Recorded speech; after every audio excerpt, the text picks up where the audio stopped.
आकाशवाणी भोपाल से प्रस्तुत हैं प्रादेशिक समाचार।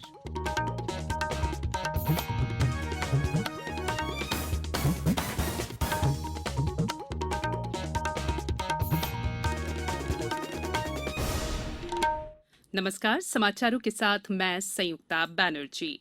कोविड मरीजों की संख्या फिर से बढ़ रही है, इसलिए सभी श्रोताओं से अपील है कि कोई भी कोताही न बरते, सभी सुरक्षा उपायों का पालन करें और 45 वर्ष से ऊपर के सभी लोग बेहिचक टीका लगवाएं। सुरक्षित रहें और इन आसान उपायों का पालन करें।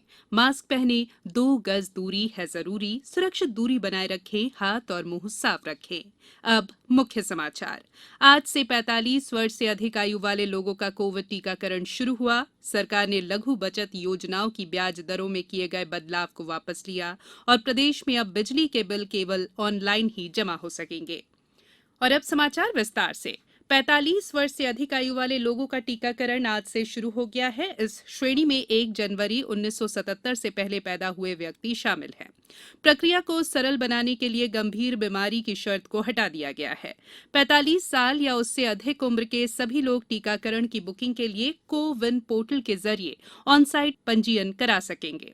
इसके अलावा टीकाकरण केंद्रों पर भी पंजीकरण की सुविधा उपलब्ध है। इसके लिए 3 बजे के बाद लोगों को अपने पहचान पत्र के साथ नजदीकी टीकाकरण केंद्र पर जाना होगा। यदि किसी ने कोविन के जरिए टीकाकरण के लिए ऑनलाइन बुकिंग की है तो इसे किसी भी निजी या सार्वजनिक अस्पताल में अलग से बुकिंग कराने की उन्हें जरूरत नहीं होगी। केंद्र सरकार ने लघु बचत योजनाओं की ब्याज दरों में किए गए बदलाव को वापस ले लिया है। केंद्रीय वित्त मंत्री ने कहा है कि लघु बचत योजनाओं पर ब्याज दर मार्च 2021 के अनुसार जारी रहेगी। वित्त मंत्री निर्मला सीतारमण ने एक ट्वीट में कहा कि भारत सरकार 2020-21 के अंतिम तिमाही में प्रचलित लघु बचत ब्याज दरें जारी रखेगी। वित्त मंत्रालय ने वित्त वर्ष 2020-21 में राज्यों को अतिरिक्त अंतरण के रूप में 45,000 करोड़ रुपए जारी किए हैं। ये वर्ष 2020-21 के संशोधित अनुमान से 8.2% अधिक है। वर्ष 2020-21 के संशोधित अनुमान के अनुसार 5,49,959 करोड़ रुपए कर और कर्तव्यों के साझा पूल का 41% राज्यों को जारी किए जाने का अनुमान था, लेकिन वित्त मंत्रालय ने 5,94,966 करोड़ रुपए की राशि का भुगतान किया है। ये वर्ष 2020-21 में एकत्र किए जाने वाले साझा कर पूल के प्रारंभिक अनुमानों के आधार पर किया गया है।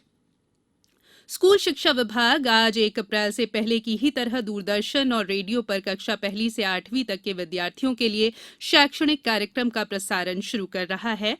ये शैक्षणिक कार्यक्रम रेडियो पर सुबह 10 से 11 और शाम 5 से 5:30 बजे तक और दूरदर्शन पर दोपहर 12 से 1:30 बजे तक संचालित होगा। मध्यप्रदेश लोक सेवा आयोग ने प्रदेश में कोरोना महामारी के संक्रमण और अभ्यर्थियों की स्वास्थ्य सुरक्षा को देखते हुए 11 अप्रैल को आयोजित होने वाली राज्य सेवा प्रारंभिक परीक्षा 2020 को स्थगित करने का निर्णय लिया है। आयोग के परीक्षा नियंत्रक ने बताया कि वर्तमान स्थिति को ध्यान में रखते हुए राज्य सेवा प्रारंभिक परीक्षा 2020 की नई तिथि 20 जून 2021 प्रस्तावित की गई है। कुल 260 पदों के लिए 11 अप्रैल को होने वाली इस प्रारंभिक परीक्षा में प्रदेश भर से 3,44,000 अभ्यर्थी शामिल होने वाले थे। कोविड-19 से बचाव और सुरक्षित रहने के 3 उपाय। मास्क लगाएं, 2 गज दूरी है जरूरी, सुरक्षित दूरी रखें, हाथ और मुंह साफ रखें। ब्रेक के बाद बुलेटिन में एक बार फिर आप सभी का स्वागत है। प्रदेश में आज से बिजली के बिल केवल ऑनलाइन ही जमा हो सकेंगे। मध्य क्षेत्र विद्युत वितरण कंपनी ने आज से अपने कैश काउंटर बंद कर दिए हैं। अब उपभोक्ता MP online, common service centre, ATP machine या पीओएस मशीन के द्वारा नगद भुगतान कर सकते हैं। इसके अतिरिक्त कंपनी के portal.mpcz.in और उपाय मोबाइल ऐप द्वारा भी ऑनलाइन बिल भुगतान की सुविधा उपभोक्ताओं को उपलब्ध रहेगी। सरकार ने आधार संख्या को पैन नंबर के साथ जोड़ने की समय सीमा 30 जून तक बढ़ा दी है। कोविड महामारी की वजह से लोगों की समस्याओं को ध्यान में रखते हुए ये फैसला किया गया है। पूर्व निर्धारित कार्यक्रम के अनुसार पैन और आधार को जोड़ने की अंतिम तिथि कल खत्म हो रही थी, जिसे आगे बढ़ा दिया गया है।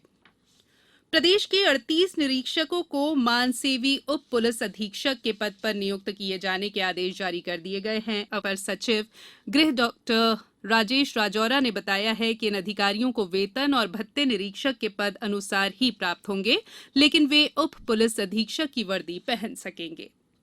केंद्र सरकार ने डॉक्टर भीमराव अंबेडकर की जयंती के अवसर पर 14 अप्रैल को केंद्र सरकार के सभी कार्यालयों में सार्वजनिक अवकाश की घोषणा की है।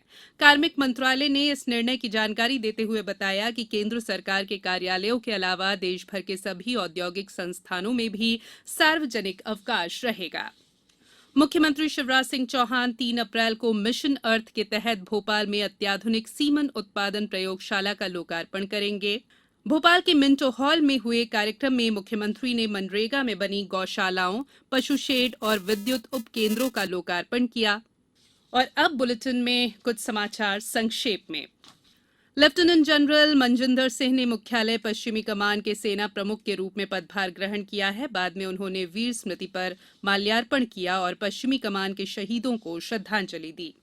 धार जिले में लोगों में कोविड-19 टीकाकरण अभियान को लेकर काफी उत्साह है। बड़वानी में कल 46 लोगों की कोरोना रिपोर्ट पॉजिटिव आई है।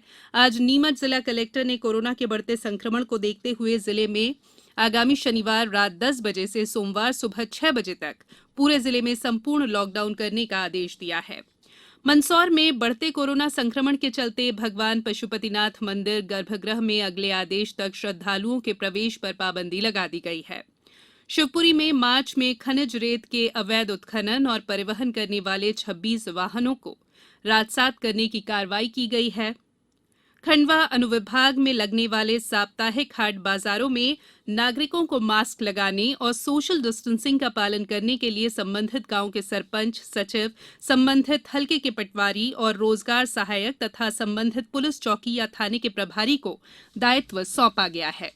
सीहोर जिले में आज से बनाए गए 192 खरीदी केंद्रों पर रबी के सीजन की गेहूं की खरीदी शुरू हो गई है। पन्ना टाइगर रिजर्व के हिनौता गेट का टिकट काउंटर परिवर्तित कर NH 39 पर मनोर तिगैला पर कर दिया गया है और देवास में इंदौर और उज्जैन संभाग के लिए सेना भर्ती रैली का आयोजन कुशाभाऊ ठाकरे स्टेडियम में किया गया। अंत में बुलेटिन के मुख्य समाचार एक बार फिर। आज से 45 वर्ष से अधिक आयु वाले लोगों का कोविड टीकाकरण शुरू हुआ। सरकार ने लघु बचत योजनाओं की ब्याज दरों में किए गए बदलाव को वापस लिया और प्रदेश में अब बिजली के बिल केवल ऑनलाइन ही जमा हो सकेंगे। इस बुलेटिन में फिलहाल इतना ही। बुलेटिन के अंत में एक अपील, हमेशा ध्यान रखें, मास्क और 2 गज की दूरी, हाथ धोना भी है जरूरी। नमस्कार।